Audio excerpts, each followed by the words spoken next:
Hi there, I'm Brook from Stickmen Media. We are streaming the development of our game After the Light. I have nobody here with me. Here's Margaret. Have you been lonely? Yeah, just a little bit. Just for like 20 seconds maybe. Cool. 20 seconds, that's a long time to be lonely. So today we're actually talking about, well, this is a big excuse really. Nobody had any video ready today, so I put together a slideshow that talks about the design decisions made so far, and we'll have a little discussion of what other design decisions we'll actually make. So I will... Basically, I think we're having a design meeting. Yeah, essentially it's a live design meeting because... much recently. No, exactly. We really don't get enough time to talk. All right. First of all, I'll point out our new our offline and icon logo. Lincoln did some caricatures of Margaret and myself. I think they came up rather well. Margaret looking at a lettuce probably at this point. That's less sneery than the other version. It is less sneery. Yeah. Margaret is the girl that sneers at lettuce, so this is a moniker she has. I can't help it. I don't do it on purpose. Well, it's not like I have a thing against lettuce. I think the first one he did, she was smiling. Yeah. And Was so out of character. No, that's not me. That's not me. Well, I don't think anybody else would say that was me. No, the smile did seem a little Forced. uncomfortable. Yeah. All right. So, I'm going to go over here to change that. All right. So this is what we're doing today. So the After the Light design recap and maybe a little After the Light. Maybe I should shrink our. If I come back on this screen. I bet you put all the important stuff in the bottom right. Bottom right hand corner. Yeah. Well, there we are. I've just shrunk us in the bottom right hand corner. Wow. So first of all, back to basics. What is After the Light? So my description, which I was writing for Sony just earlier, for a one-line thing, is it's a fixed position horror shooter challenge. Let's sort of describe it well. Yes.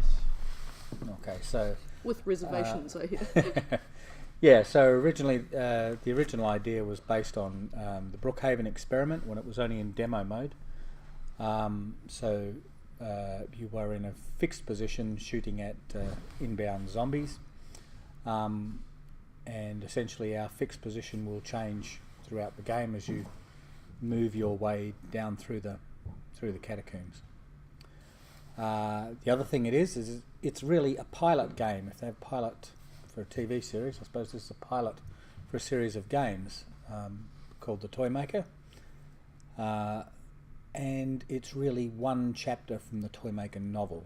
That's a novel that I wrote. It hasn't been published, so if you're running around trying to find it, I'm sorry. I'm sure many people are running around trying to find it. Well, one day perhaps it will be published. And a really important one, I saw this morning that I think Margaret had actually put on the marketing for this, a scary, beautiful survivor horror game. And I love that description, scary, beautiful, because I think that's really what we're aiming for here, is something that's actually psychologically challenging in that in the horror domain, but at the same time beautiful, something you can really appreciate. So as you're getting your face ripped off, you can think, oh, that's Yeah. nice. Oh, that's gorgeous. Look how horrifying and beautiful that zombie is. That's right. Exactly. So you can appreciate your death, the aesthetic of it. Indeed. So I'll just mention here that we are in fact, because everything gets marked with Stickmen Media, and really that's our public-facing company, the one we tend to do contracts with and all the rest of it. But the original company, the actual production studio, is Desolate Spectre Studios. This is the logo for it. You won't see much around about it. I don't even think we update the website. The website hasn't been updated for a long time. Like 2012, I think we did the last lot of updates for the website. Quite a while. And that's because it's not really public facing. However, if this game sells well, then we would expect it to be a name that gets out there. And the relationship between Stickmen Media and Desolate Spectre is sort of the relationship between ZeniMax and Bethesda. So one really owns the other, but one is really the powerhouse for development, while the other is more, management and holding company stuff. Actually, that's not really how ZeniMax and Bethesda work. So that was really bad example. They probably have more sort of offshore funds and trusts and shell companies. Indeed.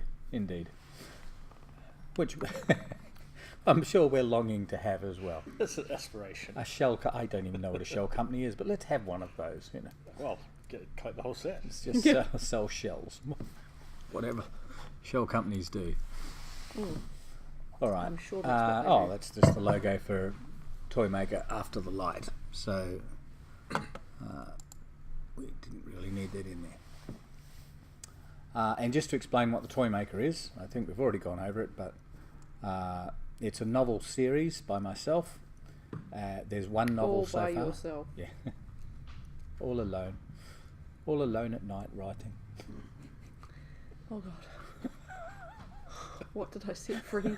For some reason that just made me think of Eleanor Rigby. I was listening to that on the radio this morning. Okay. Cool. Oh yeah, good point. All right. Yes, and it's really a set of plans rather than anything concrete for a free-roaming 3D horror shooter. Something along the lines of... What's that video game where the guy's got a black gun and a white gun? That's the... Oh... Not House of the Dead or anything. No, I have no. no It's not a idea. two-player one. No. Matt, what's the game where the guy's got a white gun and a black gun? No? Okay. All right. So it's very much like that game that none of us can remember.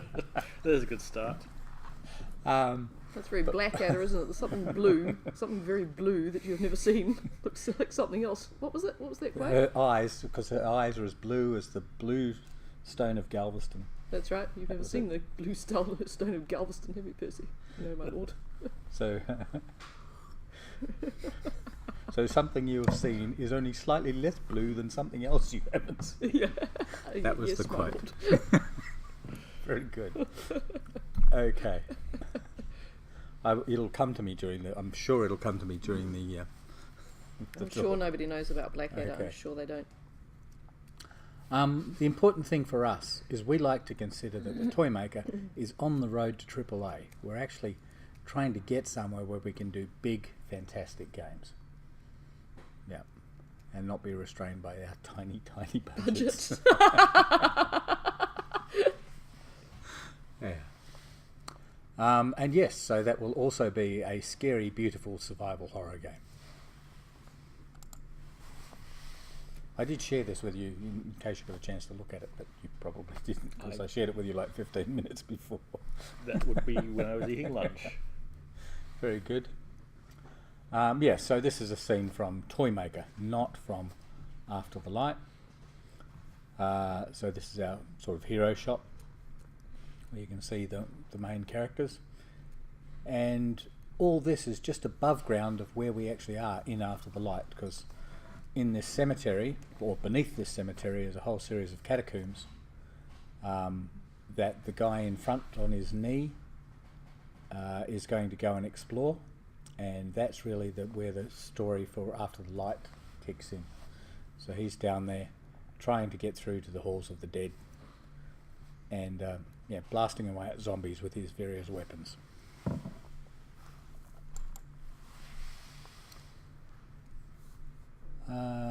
So what do we actually mean by scary beautiful? Well, the first thing, truly horrible zombies. And these are not the zombies from Walking Dead. These are resurrected bodies, so they're in various stages of decay. So everything from, just killed, still bloody, all the way down to skeletal, essentially. And our oldest zombie is about 600 years old. That's King Leon. He's a bit skeletal. He's a bit mummified, but yeah, the mummification hasn't worked well on the arms, because you can actually see his bones. So here's some examples. That's a bony one. He's Yeah. seen better days, hasn't he? He has. Yeah. One would like to think so. Yeah. So clearly, yes, he was very proudly buried in his military uniform. That's lasted quite well. Yeah, it's Yeah, lasted better yeah. than the rest of them. They know Yeah. how to make it in the military, don't they? Yeah. But clearly jaws are not as strong as that material. Polyester. That's just fallen off. The polyester zombie.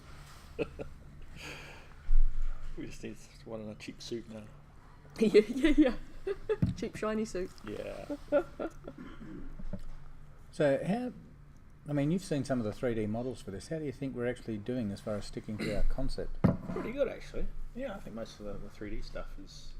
there's always a disconnect between the concept art and where you actually end up once you've actually got to deal with the harsh realities of polygons and shaders and stuff.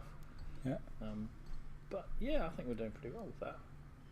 Yeah, we haven't actually got to see many of them in game yet, but yeah, I've been very impressed with the way they look so far. Yeah, we need to start exporting them a little bit more aggressively and having them in there, I think. The resistance there, the little resistance point is the artists are actually having to put them in the game. Yes. So so there's a lack of, I guess, familiarity with the game engine. Although they've got a long way with the game engine so far. Yeah, that's actually the thing I like about Unreal is it actually has these pathways to let the artists and animators get stuff into the game and get it moving and get things running without any programmer interaction. Things are sort of segregated quite well, so the artist can actually have control over the look of everything and how it moves and animates without actually having to beg programmers to go and Well, in fact, implement this you thing or spent a that few hours bootstrapping the thing by setting up nav mesh, navigation, all that sort of stuff. Yep. And then almost everything that's been done since has been the artists Yeah, actually put absolutely. it together, Yeah. which has been a real change for us, where programming is really the workhorse of everything. And there's still a lot of that to do, of course, but yeah, I'm really impressed with how far we got without it. Yeah, that's been pretty cool. This is another one, Cross-Eyed Joe. He's my particular favourite. He is. Originally, he only appeared on a marketing poster. We didn't actually intend to build him, but he looked so Why good. wouldn't you? Yeah, exactly. He is, this is my beautiful zombie that I keep talking about. There's something really, really horrific about the way he looks at you, the way his jaw's slightly unhinged and to one side, and you can see the real march of time on this thing. I just think he's got a nice lurch Yeah. left there. I think one of the tricks that we're going to have to do is to learn to restrain ourselves, because when I saw this, he wasn't in the original set of ideas. He made an appearance in a marketing poster, and we thought, okay, we've got to have him.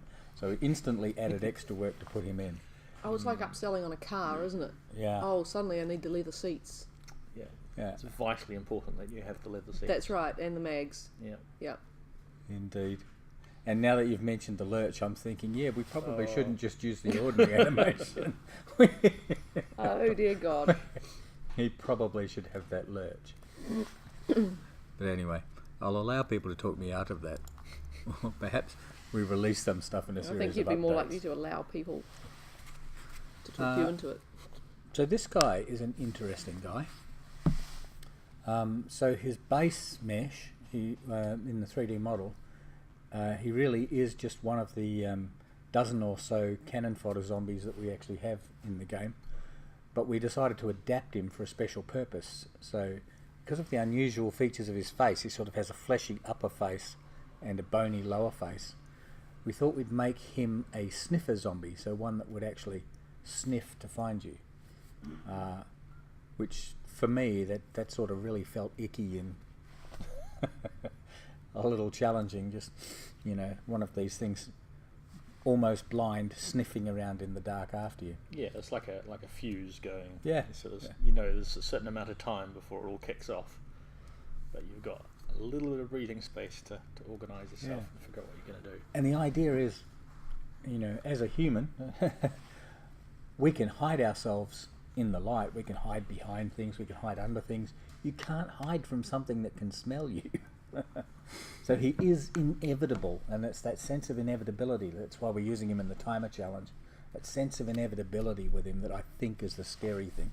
Do we need more smellier things in the game to camouflage scents? That's what I was thinking. Maybe you need like a scent bomb to. Let's throw a dead dog over your shoulder or something. Well, of course, yeah. Water is, of course, a bit of a putter off the centre. Yes, true. Maybe. Famously Yeah. so. So perhaps we can use that strategically. Walking through the water, absolutely. And of course, here's our the boss that you've probably already seen the development of. You will have seen both the modelling and the animation of this guy. I think we've done 2 walk animations so far. And Linda's currently working on the attack animations, so we'll get to see those soon. But yes, he really is a magnificent zombie. And you can see all sorts of, like he's quite well preserved around the face, so somewhat mummified, but his arms, of course... Bit weedy. Yeah, he has no flesh at all on his arms.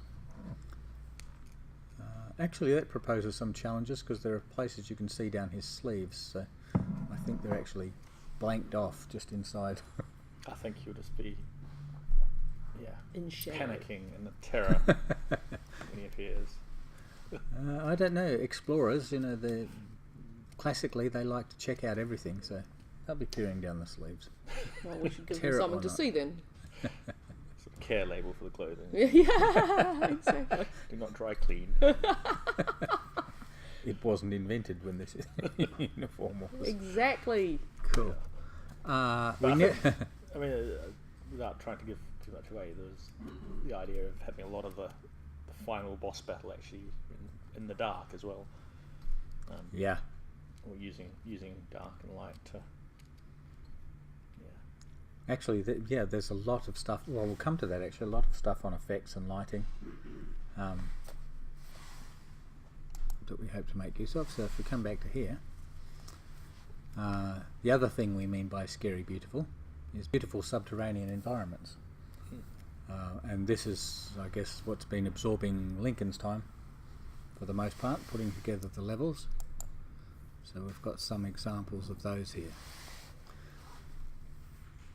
So the first, I guess, one of the decisions we made fairly early on is there would be sort of 3 stages of going down through these catacombs.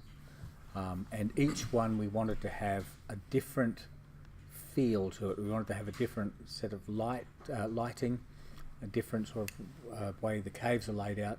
So as you progressed further down through the catacombs, the lighting changed. The caves themselves got more restricted and smaller. Katakumi. Yes, yes, indeed. With the idea of, sort of pressing that claustrophobia button in the brain as well. Yeah. So where we are here is we're towards the top of the catacombs. So one of the ways that these catacombs are actually lit is by moonlight actually streaming through cracks and breaks in the rock. So moonlight actually enters these caverns, so quite a lot of it would seem, so I wouldn't feel entirely safe in there. I feel there's a little bit of artistic license there, but I Good think it's Lord, justified. really? Yeah, Because beams of moonlight are cool. they are indeed. God rays in general are cool. Yeah. And also it gives us the opportunity to have little clumps of greenery in there as well to sort of give that area a bit more sort of visual signature. And we have. I think we've even got ferns in there, Yeah. as well as tree roots and so forth. So yes, towards the top, mostly moonlit. Here's another example, and you can see some of the ferns in the background there. Yep. Behind that zombie. Yeah. So colour based, lots of purples and blues and stuff like that. Because of the moonlight. Dank as well. Yeah. Well, it's got to be dank. Well, with all those holes in the roof, the water leaks in. Yeah, and there is one of the features as well, as there is a lot of water in this cave system, so be prepared to see quite a bit of it. But that's just mainly because Lincoln really likes playing around with the water shapes. Well, I noticed it wasn't actually in the design, but he really does. And he's done some magnificent stuff with water, I have to say. Yeah, they do look fantastic. Yeah. But I mean, that's really, part of the point is this: is you can't be entirely prescriptive. Yeah. You've got to give the artist their head in some ways to create beautiful stuff, and when we play it, we get to take advantage and see that beautiful stuff. We get to be mesmerised by it in some cases. Have you actually had to go over that hole yet? The chasm. Yeah. With the spike. Yeah. That's yeah, great. I can't take my eyes off the bottom of that. That's amazing. I love, in the VR ones, I just love anything that has vertical differences. Yeah. I That challenges you in all sorts of ways. Yeah. Right. All So right. we're So this on to is another level. So this is mid-level. Everything tends to be lit with fire one way or another. So braziers, lanterns, things like that. So lots of reds and oranges in this level. bit drier. Yeah. Lots of flickering shadows, some deep shadows, because of course you can create a pool of light with a brazier and leave everything outside it dark. So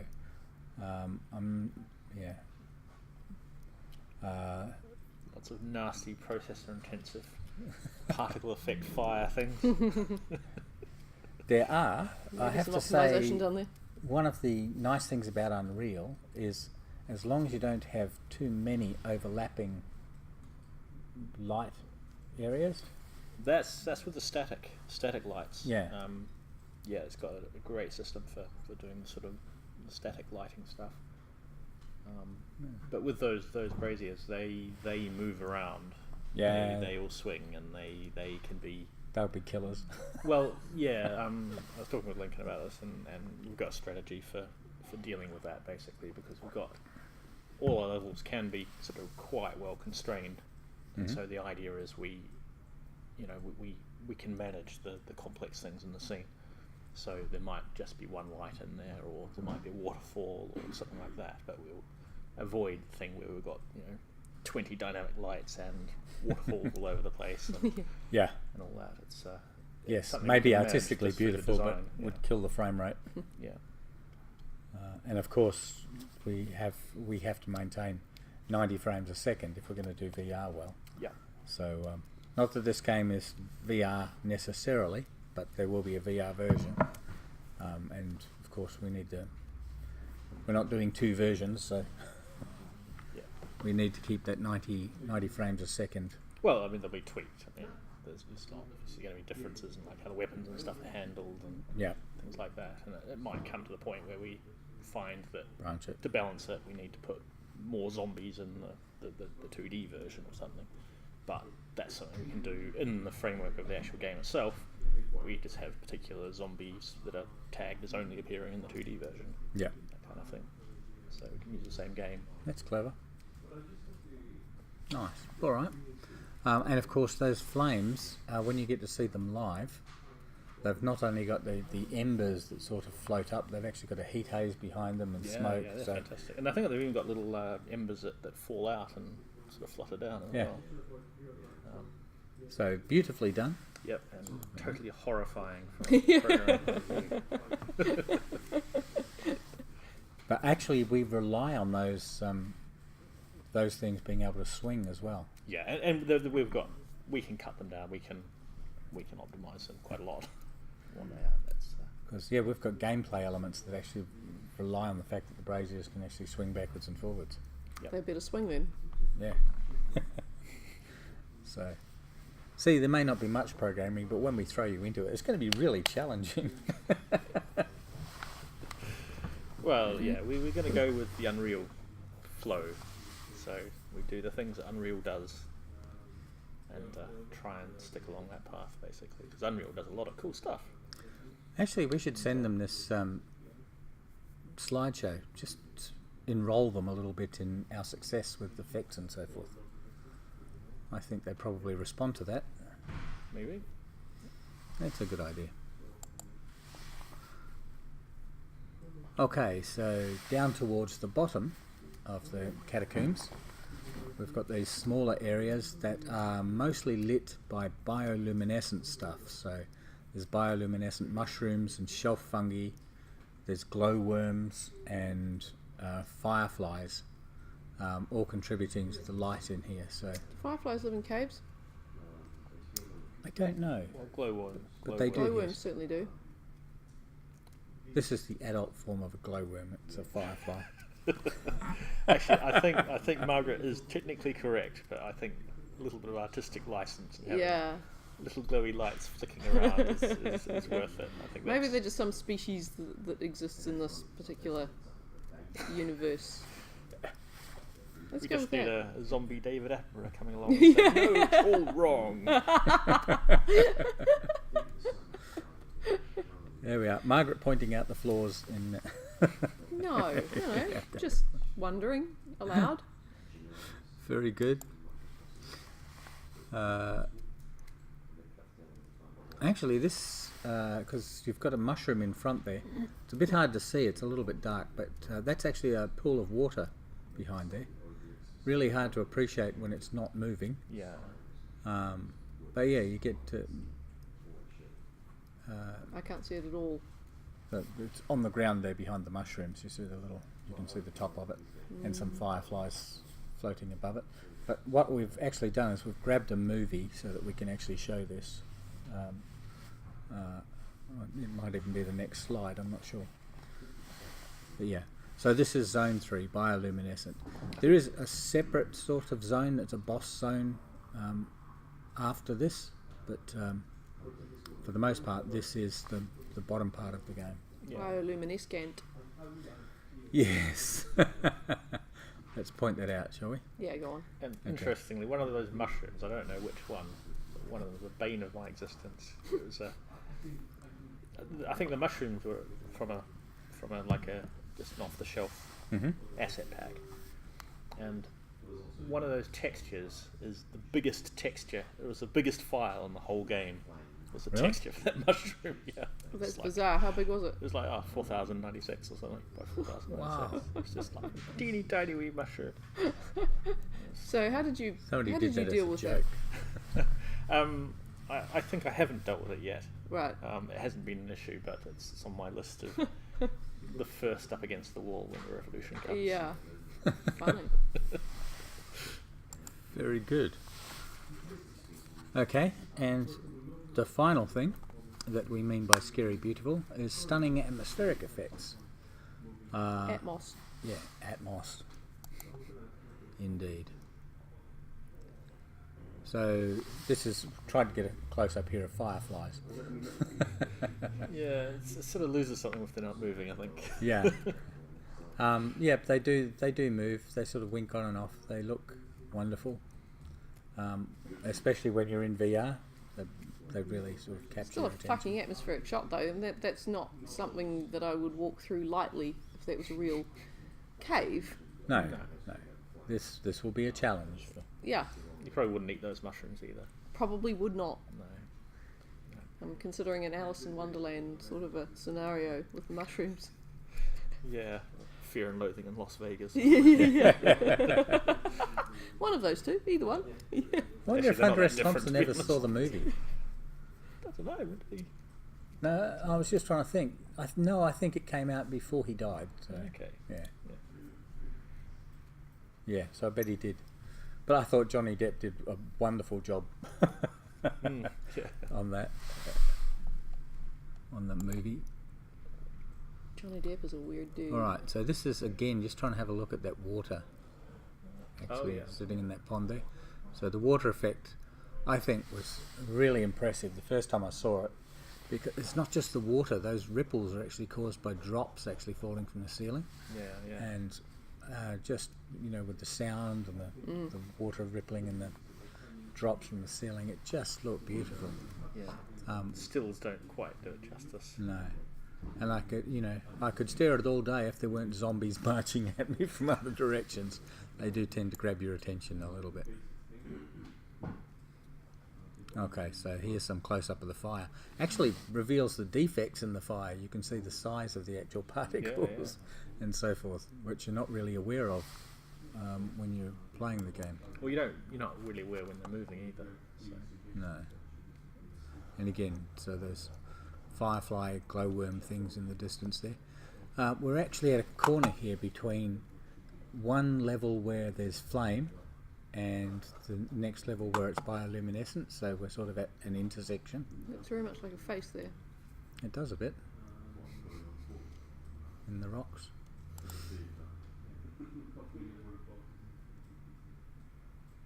Some flowing water here, again hard to capture without seeing it, but without moving, but yeah, there's a waterfall up there. When the waterfall is flowing, because there's particle effects and everything that goes with the waterfall flowing, it really is something spectacular to have a look at, but I suspect it really is a frame rate killer too, and I think Lincoln's taken out the largest waterfall we had in the game. Yeah, it could be. The water itself in this one is not too bad, I think. It looks stunning. I mean, it really, there's turbulence around the rocks and things, and it really acts like water. I'm quite impressed with it. I should point out one of the great advantages of going with Unreal is they do have this fantastic stuff for free that you can actually use in your game. So we're getting to make a game that we couldn't have made from scratch just because we had so many assets we could actually choose from. Yeah. It's like all these kind of effects. I mean, they're all quite well documented and well known how you do them. But to actually implement them and get them working right, it's there's a lot of research involved, and you'd have to sit down and really spend quite a bit of time. And the optimizing would take years, probably. Yeah, exactly. So just being able to pick them off the shelf is great. I mean, especially it's this trade-off. I mean, we'll sacrifice a little bit of performance for basically being able to make it look really nice. Yeah. So how much performance does one sacrifice for that water? Well, it's not so much the water. It's more sort of in like the design of the game itself. It's like we've got quite small constrained areas, so any levels that we set up in this cave, we account for the water. So if the water's really, really expensive, then we set it up so that it uses zombies that are like sort of harder to kill and bigger, so you don't need so many of them. Whereas if you've got a simpler level that's sort of just open and just no fancy special effects or particles or anything bogging the frame rate down, then you can just pile in lots and lots of zombies, and that's what we wanted anyway. We wanted the variety and stuff. Exactly. So the idea is when you do have fewer zombies or fewer demands, then you spend that extra power on the environmental effects. That makes sense. Cool. So this is God Rays again. I do love this. Looking down a hole. Yeah, that's looking down that hole. Where you do get lowered down that hole, which is probably the only point in the game where you're actually in a moving situation. Probably. Mostly you're standing on a spot shooting, but there you're actually going down that shaft, still being attacked. Yes. So that's our special level, really. But yeah, it does look amazing with the moonlight being thrown down it the way that is. I'm sort of concerned about how much of this detail is actually coming through on the video. So I'm sure it'll be fine. Yeah. So where are we? All right. Back up to the top again. So what? In fact, I think that's pretty much the entrance, isn't it?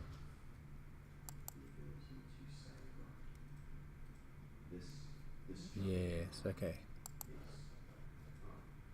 So here's so you can actually see the water moving and things like that. So now you can see the glowworms actually moving there, or the fireflies winking in and out. Yeah, there we go. at this. And there's that water. As you can see, that's beautiful. If it's not too dark, you can probably even see the water falling from the ceiling in the background, just over the face of that grey rock. You can. Yeah, it might be a wee bit much. Oh yeah, you can see it coming down there. Yes. Now Lincoln's actually turned the light on. Yes, although technically speaking, he has turned the lights off. Yes. We are looking at this in developer mode, essentially. But yes, you can see that water running down from the ceiling that's causing those ripples. When you're actually in VR, that's really very clear. You can see them dropping from the ceiling. And I think here, he just decided to actually increase the size of that puddle so it flows around the rock. Actually, one of the really cool things is the nasty little debug aiming thing we've got. Mm-hmm. Sort of this like little red The sphere reticule, yes. that gets shot out and appears on the ground. It actually gets all diffracted by the water. It so when does. you aim at the water, it actually sort of gets spread out and ripples. And That's so lovely. cool. I really like that. It is, that is lovely to see. I was utterly blown away when I first saw that. Alright, just a few technicals about the building of levels. So we're anticipating that we will be creating 60 waves of zombies. So where each wave is essentially a level, but we've got a little confused about what we're calling levels, because we also called those 3 zones levels. I think we've agreed now they're called zones. And these waves are called levels. They're all just areas. Yeah. So the waves getting progressively more difficult through the game, so we'll be doing lots of balancing once we've got them all. Yeah, and the idea was it was going to be about 20 levels in each of the 3 zones, basically. Yeah, and I think we're sticking to that pretty much as far as I can see. Yeah, I think there's one part where it sort of dip back out into the other zone and Yes. back in. Yes. I think that's about it. That's a little bit.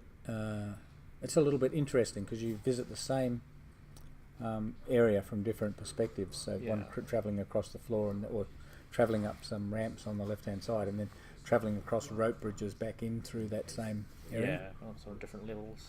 Yeah. I do like that, exploring the levels.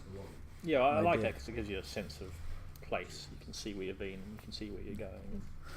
Probably one thing people aren't aware of is we are reusing caves. So, in one cave you might have 6 or 7 places that you're actually moving around to actually stand and deal with a wave of zombies. And in that one level, we've seen the possibilities for actually using the verticality of the cave as well. So not just around the floor space, but actually overhead too. What the fuck is deliberative? Thinky, yeah. Thinky's a good word, actually. I just should have put thinky there. You really should have. So we're hoping that 60 waves gives us about 4 hours of content for somebody that's playing it well. Okay? And 100 hours of content for somebody that fucks it up. You should have been saying that. I just swore then. Oh, I've already done my dash. I'm fine for the moment. But well done. Thank you. Very well done. It was brave. We did have some vague OCD plans as well for like completing levels better than you would otherwise. So maybe you'd a particular level. It was sort of like in golf. You have like a par. So we do want a par replayability sort of thing there. So par 3 is getting through it without dying, and like a hole in one is if you get headshots all the way through that level or something like that. I play output. I was playing Far Cry 4 the other week, and I started to go through and do those output master things. And the only thing that you're doing there is just trying to beat how well you did last time at wiping out an outpost. Yeah, so those little replayability things, they do give you something in the game that's sort of extra value, really. Yeah. And some people really have to do it. It's like my girl. I have a little puzzle game that I've been working on, and involves collecting some coins. But the coins are optional, and the coins are some of them are really hard to get. And I was watching my girlfriend playing this game, and she was really, really struggling on this level. And then I realised she was trying to get every single coin. And I said, "Oh, you don't need to get every single coin." She said, "Yes, I do." She's an achiever. Yeah. Well, Achievers, Socializers, Explorers, Nurturers. What's the other one?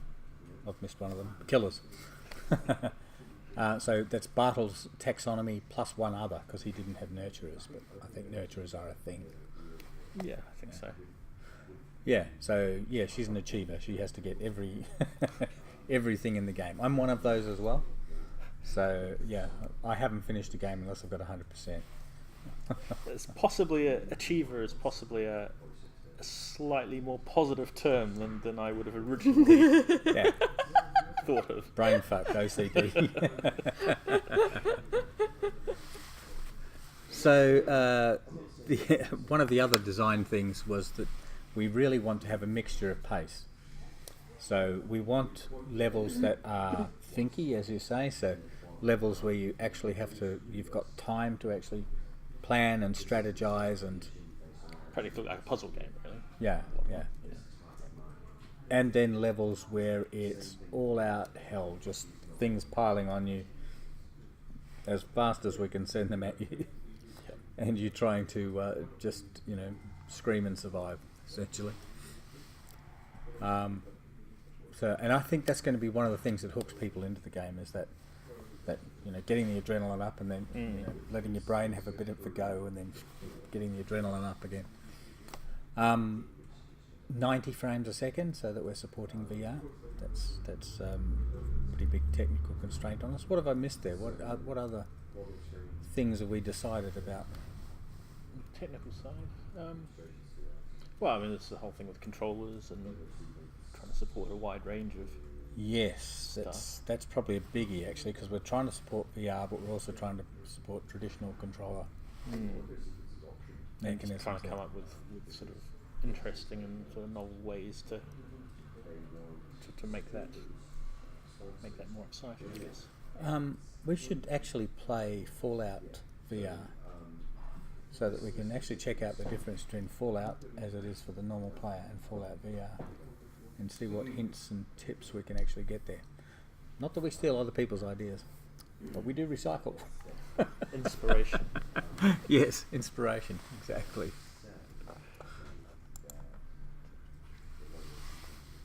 And probably fairly important to let people know about is we do actually have a release roadmap. Whether we're tracking to it or not, I have no idea.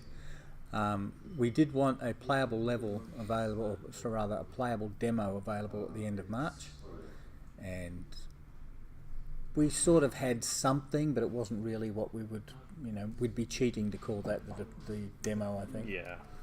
Because we still didn't have the first-person rig or the player rig actually set up.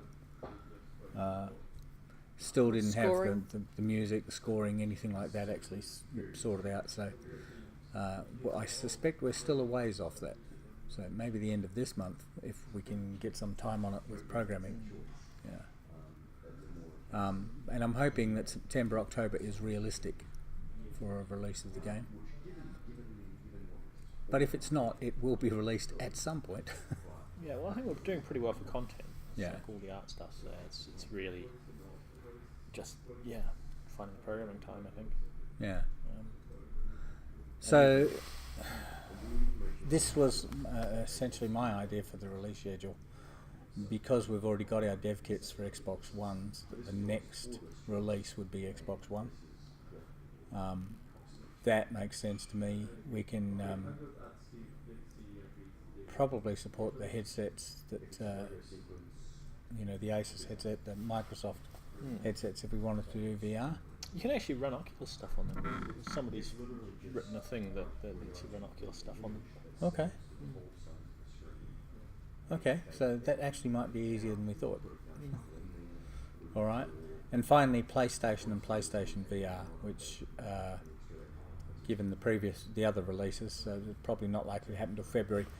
You can't release in December; you just get lost when you're an indie, because in December, of course, you've got all the big releases. November, December, you've got the big releases from big companies coming through. They tend to happen around Christmas time and around GDC. So, Gosh, I wonder why. So we have to choose our times when we can actually be noticed. Is the actual release still big thing. I mean, is it? I thought the curve was a lot flatter these days. It's like when it used to be a game comes out and it sells pretty much all it's going to sell in the first 2 weeks. Mm-hmm. I think the shark fin is still Still prevalent. a bit of shark fin. Yeah. Yeah, although these days people tend to release something when it's, basically just an idea on paper. People play it. It probably complain depends about on how it's been marketed to, doesn't it? If there's been a big build up, then there's probably going to be a big shark fin, and if it's one of those things that's gone a bit viral and people have kind of building. it's kind of gathered moss as it goes along, then it's probably a bit flatter. Yeah. I thought. My experience with our previous releases is you do get these long tails. They may not be big, but they're long, and that's really nice. That helped things like Dragon Master Spellcaster, which didn't rate well. It got like 2.5 out of 10 on the Wii, but it actually paid for itself. It's just a really long tail. We were collecting money for. Oh, they're still collecting money now, and that's like 4 years ago. So. No, I like that. I mean, it's a very healthy development of the games industry. Is those longer tails, because otherwise everything's just completely hit driven and everyone else is screwed. Yeah. Yeah, one shot and you're dead. Yeah, so that's my idea for the release roadmap. Anything else we should be considering? I don't think this is ever likely to be a Nintendo game. Well, they're courting the more mature market now. Are they? Well, I mean, you always hear rumours about this conflict between Nintendo and Capcom over putting some of the Capcom games on. I remember playing Doom on the Nintendo 64. Okay. Was it good? It was Doom. It was great, yeah. But it was really odd, actually, because Doom is essentially a 2D game, right? Mm-hmm. And the maps are completely 2D. Except on the Nintendo, there was one level that actually had like a sort of crossing over corridor. There was one where you go under and one you go over. It was actually a 3D game, which was just completely bizarre to me. It was like only that one place that had that 3D-ness in it. Yeah. But other than that, it was a 3D game. Actually, they did on Nintendo. Was it? Forget which Nintendo it was now, but they had Resident Evil. They had an entire other chapter in Resident Evil that wasn't on any other platform. Ah, okay. And it involved this 12-year-old girl that had actually got the virus. So she had mutated into this huge beast that had stocks on her hands. Yeah. And if you would encounter her, she could just bash you and lay you out. And she had all these faces sewn to herself. And you learn during the game, this sort of this narrative is sort of exposed to you during the game, that she's looking for her mother, who came in with her. So she's still the 12-year-old girl in this hideous monster body, looking for her mother. And towards the end, just before she suicides, you find out that one of the faces she has stitched to her is her mother. Yeah. That's a bit dark for Nintendo, isn't it? It really is, but it was great. I love that part. I love that. I was telling other people about finding that in the game, and they said, "No, we've never seen that." And it's You're a 'cause bit it was dark only for on Nintendo. Nintendo. But yeah, yay Nintendo, that was good. Well, I'm not sure Nintendo had much to do with it. But and that's just a nice picture that Lincoln did of the actual concept. Yeah, there's a of the lovely game. picture. Yeah. So this is our player character actually blasting a zombie in the face there with his pistol. I think it may be that you're a little too dark for Nintendo. Perhaps so. I do tend to like horror. Horror is my thing.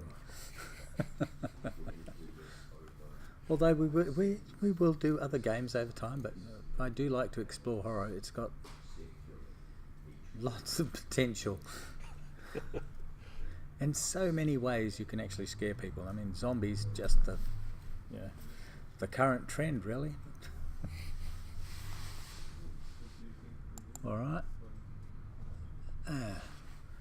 And we should always make sure we finish off with this in our slide decks.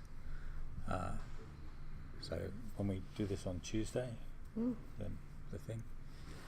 I think I might have said that on Friday. Yeah, it's a really good idea. Oh, I know, right? So I think we might have run a bit early, so I've got about 10 minutes more that we can talk about stuff. like design. What else do we need to do, having got this far? Programming. What's our priorities though? What are we looking to do next, essentially? So we can assume Lincoln's just going to go hell for leather until all those levels are done.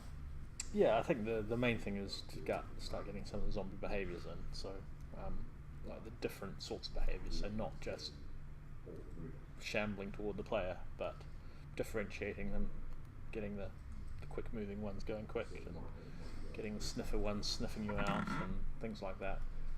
And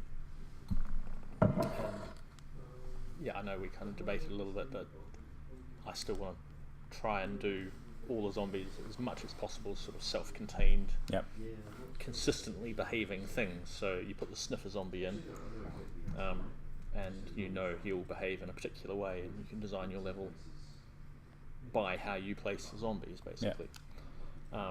So, you know, if you put the sniffer zombie, say, 20 metres away from the character, just because of the way he's coded up, you know that the character's then got, say, 30 seconds or so before the sniffer sniffs them out. That kind of thing. So, yeah, that would be my first priority, I reckon, would be getting the zombies. As much gameplay as possible from the native behaviour of the zombies. Exactly. And I think you can actually go quite a long way with quite a small number of behaviours as well. I mean, you know, even just the shambling ones, you know, I can think of a few different levels where you know you have either huge numbers of zombies sort of coming sort of over the horizon at you, out of the mist, all from roughly one direction, and that's one sort of gameplay. You know, it's just sort of frantic, picking them off as much as you can before this big wave engulfs you. I like the word cumbling, by the way. Cumbling? What? Yeah. Well, you said coming towards you, but first off you said cumbling, and I thought, okay, that's sort of coming and tumbling at the same time. I like that. That's a real swell of zombies tumbling towards you. They're downhill, you know, gentle downhill. They're just like it's like cheese rolling or something.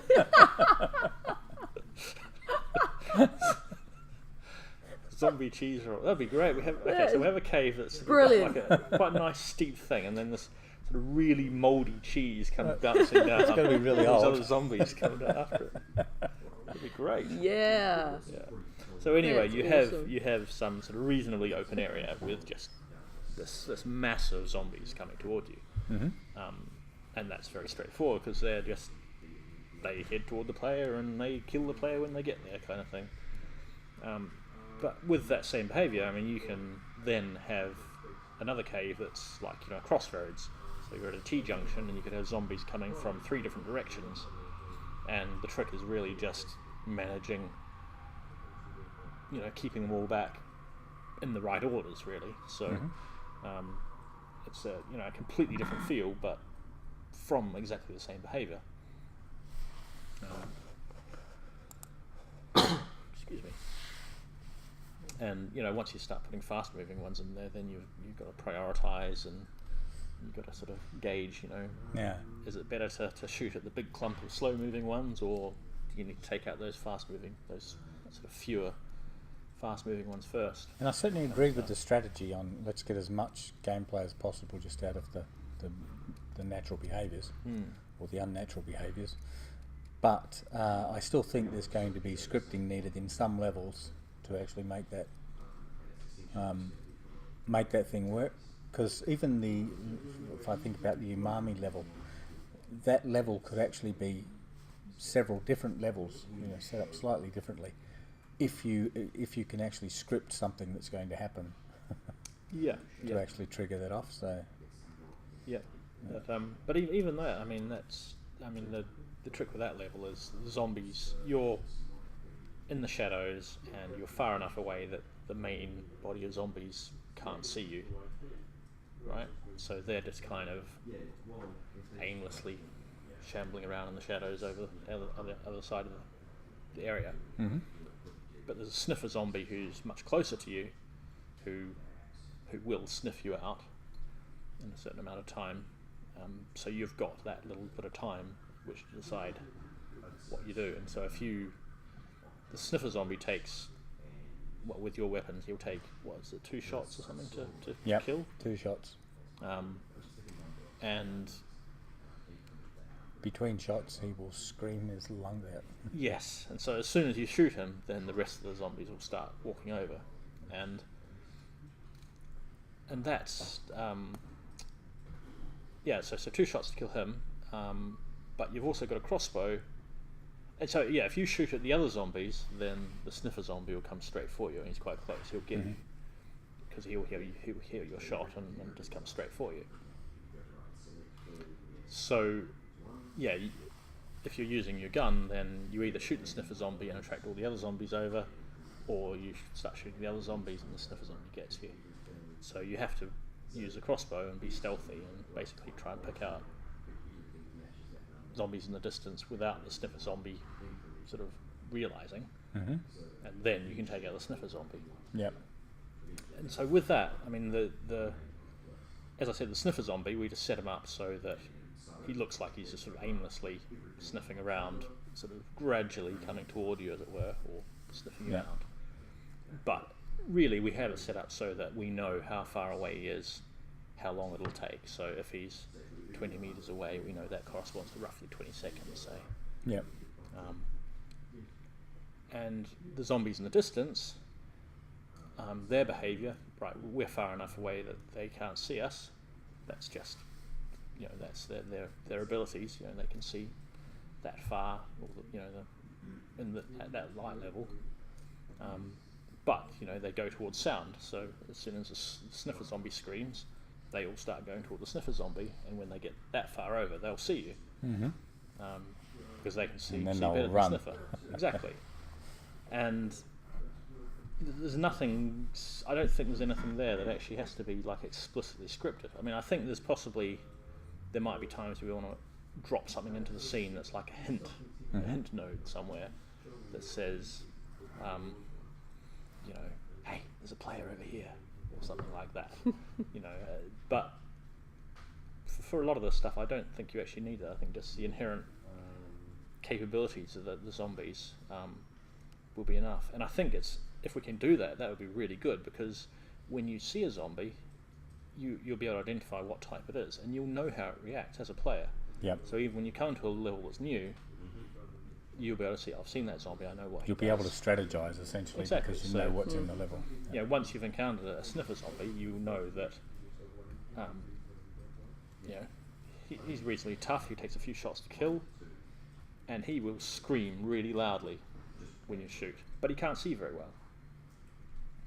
Whereas the other zombies, they can see much better. Yeah. But you can take them out much more silently. They don't scream when they die. That kind of thing. So I think there's a lot of scope for just making levels by mixing and matching those behaviours. Okay. I have a text here. I was just wondering if it was to do with the stream. We are 2 minutes. No, it's just my girlfriend. Not just my girlfriend, it's my girlfriend. Good Lord, you can say the most bizarre things when you on camera. On camera too. Yeah. All right, well, that's been Brook, Ben and Margaret talking about the design of After the Light, our zombie survival horror, our scary, beautiful zombie survivor horror. So we'll be back on air again tomorrow at 1 p.m. New Zealand Standard Time, which is UTC plus 12, I believe. There we are. We finally remembered to give the call out to other people. So we'll catch up with you then. So bye for now. Bye.